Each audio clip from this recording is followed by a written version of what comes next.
Here's an update on Doc's Jeep.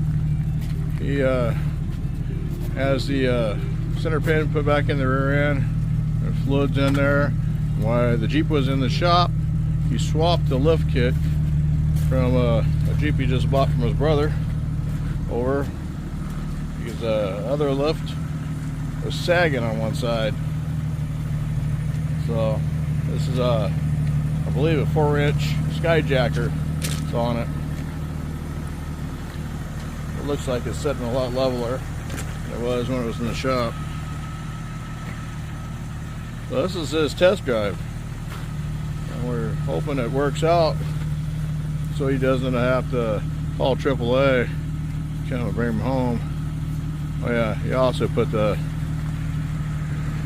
bumper off the other Jeep on this one too, so things are changing.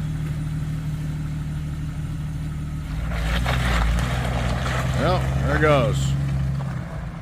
Hope for the best. So we're gonna test drive. If I don't get a call, I guess we're good to go.